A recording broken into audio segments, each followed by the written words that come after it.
अरे तुम्ही मतं दिली म्हणजे माझे मालक नाही झाला. तुम्ही मतं दिली म्हणजे माझे मालक नाही झाला.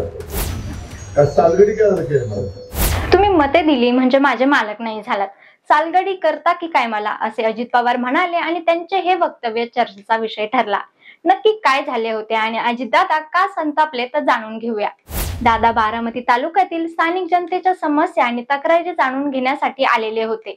भाषणादरम्यान कार्यकर्ते वारंवार त्यांच्याकडे निवेदन घेऊन येत होते. भाषण सुरू असतानाच दादांनी निवेदन वाचत अधिकाऱ्यांना बोलवून घेतले. त्यांना यामध्ये लक्ष घाला अशी देखील सूचना देखील केलेली होती. याच दरम्यान एक कार्यकर्ता बरीच महिने झाली ही कामे झालेली नाही असे म्हणत होता. सुरुवातीला पवार यांनी दुर्लक्ष केले, परंतु सातत्याने होत राहिल्यावरती ते चिडले आणि तुम्ही मते दिली म्हणजे माझे मालक नाही झालात असे बोलणे देखील केले. पण मग मतदारांचा हक्क नक्की काय? आपण निवडून दिलेल्या आमदारांचे नक्की काय काम करणे अपेक्षित असते? त्यांच्याकडून कोणत्या कामांची अपेक्षा ठेवली पाहिजे? गटार बांधणं, कचऱ्यांचे प्रश्न सोडवणं ही कामे आमदारांची नाहीत. त्यामुळे आपण कामे घेऊन जाताना कोणती कामे घेऊन जात आहोत हे आपल्याला माहिती असायला हवं. चला तर मग जाणून घेऊया. नमस्कार, मी अश्विनी हिचके आणि तुम्ही पाहत आहात राजकारणातील ट्रेंडी गप्पा. आमदारांचं पहिलं काम आहे कायदे बनवणे.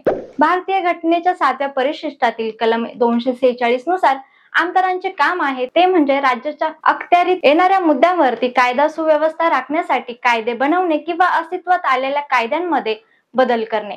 काळ आणि परिस्थितीला एखादा जर कायदा नुकसानकारक ठरत असेल तर असे कायदे रद्द करणे किंवा त्या अनुषंगाने चर्चा करणे. घटनेच्या दुरुस्तीचा अधिकार. घटनेत काही दुरुस्तींच्या वेळी किमान निम्म्या आमदारांच्या सहमतीची गरज असते. अशा वेळी मतदान करून योग्य उमेदवार निवडणे हे देखील आमदारांचे काम असते.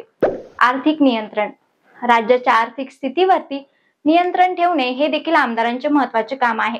राज्याच्या अर्थविषयक धोरण ठरवताना, विविध करांची आणि त्यांच्या दरांची रचना होताना किंवा नवे कर लादताना तर काही कर रद्द करताना आमदारांनी धोरणात्मक चर्चा केली पाहिजे किंवा निर्णय प्रक्रियेत देखील भाग घेतला पाहिजे.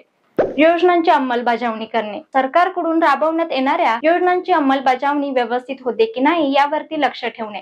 कामात येणारे अडथळे दूर करणे हे देखील आमदारांचे काम असते.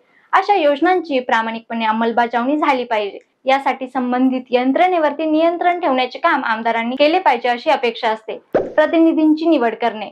आमदारांना आवश्यक त्यावेळी विधान परिषदेसाठी प्रतिनिधी निवडणे, योग्य वेळी राष्ट्रपती पदाच्या उमेदवारांची निवड करणे हे काम देखील करावे लागते. ती कामे त्यांना प्रामाणिकपणे आणि सतसत विवेक बुद्धीने करावी अशी अपेक्षा असते. वेतन आणि भत्ते ठरवणे. वेतन आणि भत्ते ठरवण्याचे अधिकार देखील आमदारांकडे असते. ही संपूर्ण माहिती तुम्हाला कशी वाटली आम्हाला नक्की सांगा आणि अजून कोणत्या विषयावरती तुम्हाला चर्चा करायला आवडेल हे देखील कमेंट करून नक्की सांगा. व्हिडिओ आवडला असेल तर लाईक करा, शेअर करा आणि ट्रेंडी गप्पा या YouTube चॅनलला सबस्क्राईब करायला मात्र विसरू नका. धन्यवाद.